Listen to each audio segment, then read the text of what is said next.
గురుకులాల్లో డిప్యూటేషన్ వ్యవస్థకు బ్రేక్. తెలంగాణ సాంఘిక సంక్షేమ గురుకుల విద్యా సంస్థల్లో బోధన వ్యవస్థను మరింత బలోపేతం చేయాలని లక్ష్యంతో ప్రభుత్వం తీసుకున్న తాజా నిర్ణయం ప్రస్తుతం రాష్ట్ర వ్యాప్తంగా చర్చనీయాంశంగా మారింది. విద్యార్థుల భవిష్యత్తును కేంద్రంగా పెట్టుకుని తీసుకున్న ఈ నిర్ణయం గురుకుల విద్యా సంస్థల నిర్వహణలో ఒక కీలక మలుపుగా భావిస్తున్నారు. చాలా కాలంగా గురుకుల పాఠశాలల్లో ఉపాధ్యాయుల కొరత తీవ్ర సమస్యగా కొనసాగుతుంది.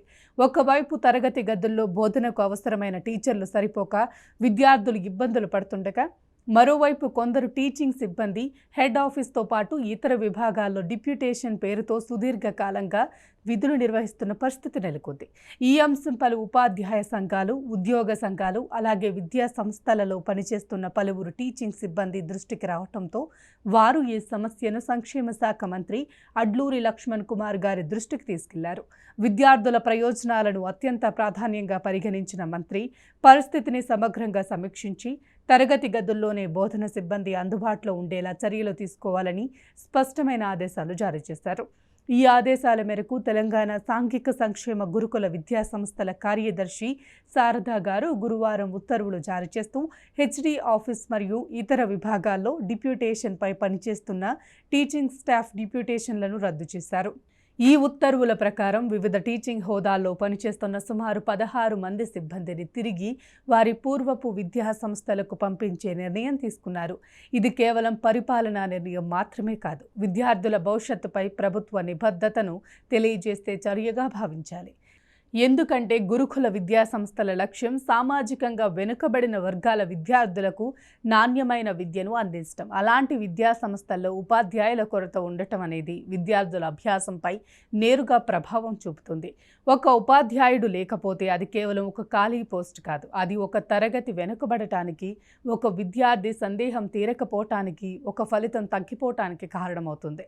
ఈ నేపథ్యంలో ప్రభుత్వం తీసుకున్న ఈ నిర్ణయం చాలామంది దృష్టిలో సమాయోచితమైనది, అవసరమైనది. చాలా కాలంగా కొనసాగుతున్న డిప్యూటేషన్ విధానం వల్ల పాఠశాలల అసలు అవసరాలు పక్కన పడ్డాయని ఉపాధ్యాయ సంఘాలు తరచూ ఆందోళన వ్యక్తం చేశాయి. తరగతి గదుల్లో ఉండాల్సిన సిబ్బంది కార్యాలయాల్లో కొనసాగటం వల్ల విద్యా ప్రమాణాలు దెబ్బతింటున్నాయని పలువురు పేర్కొన్నారు. ఇప్పుడు ఆ పరిస్థితికి చెక్ పడింది. డిప్యూటేషన్ రద్దుతో తిరిగి పాఠశాలలకు వెళ్తున్న ఉపాధ్యాయులు అక్కడ బోధనా కార్యక్రమాలను బలోపేతం చేయగలరని ఆశాభావం వ్యక్తమవుతుంది. ఈ నిర్ణయం వల్ల విద్యార్థులకు పూర్తి స్థాయి బోధన అందే అవకాశాలు పెరుగుతున్నాయి. ముఖ్యంగా పోటీ పరీక్షలకు సిద్ధమవుతున్న గురుకుల విద్యార్థులకు ఇది మరింత ప్రయోజనకరం. తరగతులు క్రమబద్ధంగా జరగటం, సబ్జెక్టు వారీగా టీచర్లు అందుబాటులో ఉండటం, విద్యార్థులపై వ్యక్తిగత శ్రద్ధ పెరగటం వంటి అనేక సానుకూల మార్పులు కనిపించే అవకాశం ఉంది. ఉద్యోగ సంఘాల నాయకులు కూడా ఈ నిర్ణయాన్ని స్వాగతిస్తూ ఇది బోధన వ్యవస్థలో జవాబుదారీతనాన్ని పెంచే అడుగని అభిప్రాయపడుతున్నారు. ఒక విద్యా సంస్థలో బోధన సిబ్బంది సరిపడా ఉంటేనే విద్యా ప్రమాణాలు మెరుగుపడతాయి. అదేవిధంగా విద్యార్థుల ఫలితాలు కూడా మెరుగవుతాయి. గురుకుల విద్యా సంస్థలు రాష్ట్రంలో విద్యారంగానికి ప్రత్యేక గుర్తింపు తీసుకొచ్చాయి. అలాంటి సంస్థల్లో నాణ్యతను మరింత పెంచేందుకు ప్రభుత్వం ఇలాంటి నిర్ణయాలు తీసుకోవటం ప్రోత్సాహకరం. తల్లిదండ్రులు కూడా ఈ చర్యను హర్షిస్తున్నారు. తమ పిల్లలకు నాణ్యమైన విద్య అందాలంటే తరగతి గదుల్లో పూర్తి స్థాయి ఉపాధ్యాయులు ఉండాలని వారు చాలా కాలంగా కోరుతున్నారు.